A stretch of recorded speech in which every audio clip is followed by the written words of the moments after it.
हमें लोगों के वहां से पूछताछ के आधार पे काफी इनपुट मिले हैं। जो भी संदिग्ध व्यक्ति हमें लग रहे हैं उनसे हम पूछताछ कर रहे हैं। देखिए, दिनांक 5 अप्रैल 2022 को कमालपुर ओढ़ान गांव से हमें सूचना मिली थी कि एक 4 वर्षीय बच्चा गायब है।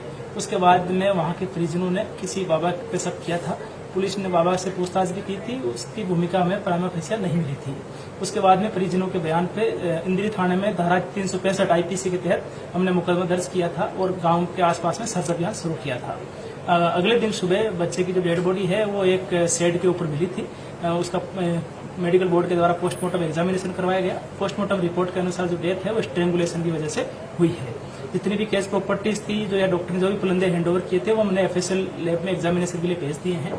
साथ ही जो व्यक्ति हमें संदिग्ध लग रहे हैं उनसे हम पूछताछ कर रहे हैं। हमें उम्मीद है कि जल्दी से ही हम इस मामले को तार्किक निष्कर्ष तक ले जा पाएंगे। सर, वैसे शुरुआती जांच में कुछ निकल के गाँव वाले तो आरोपी बता भी रहे हैं, नाम भी ले रहे हैं। देखिए, हमें लोगों का वहां से पूछताछ के आधार पे काफी इनपुट मिले हैं। कुछ संदिग्धों से हमने पूछताछ की भी है और भी कर रहे हैं। और हम ये सुनिश्चित करेंगे कि ठोस तथ्यों के आधार पे और सबूतों के आधार पे जो भी व्यक्ति इसमें दोषी हो उसके खिलाफ कार्रवाई। तो उसके पड़ोसी बताया जा रहा है कि जो आरोपी, देखिए, अभी क्योंकि इन्वेस्टिगेशन प्रारंभिक चरण में है और जितने भी हमने भौतिक साक्ष्य जो मौके से उठाए हैं या जो भी लोगों की जो स्टेटमेंट्स है या जो भी हमारे पास में सर्कमस्टांशियल एविडेंस है उसके आधार पे जो भी संदिग्ध व्यक्ति हमें लग रहे हैं उनसे हम पूछताछ कर रहे हैं। साथ ही जो एफएसएल से जो रिपोर्ट प्राप्त हो रही है उसके आधार पे और जो संदिग्ध हमें जो बता रहे हैं उसको हम आपस में कोरोबोरेट कर रहे हैं।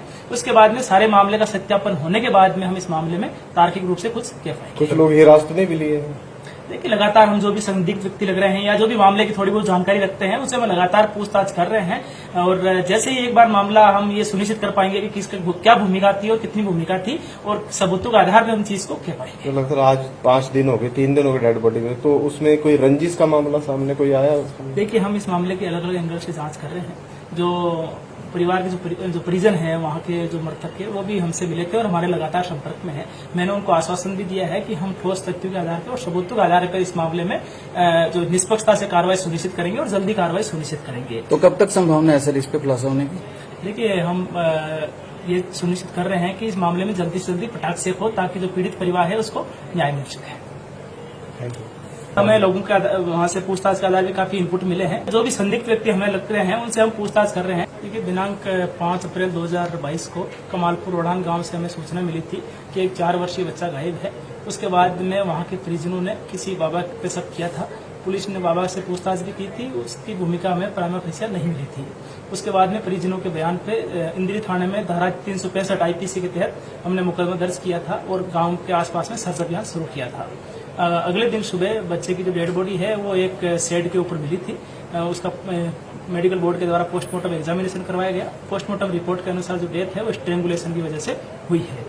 जितनी भी केस प्रॉपर्टीज थी जो या डॉक्टर ने जो भी पुलंदे हैंडओवर किए थे वो हमने एफएसएल लैब में एग्जामिनेशन के लिए भेज दिए हैं।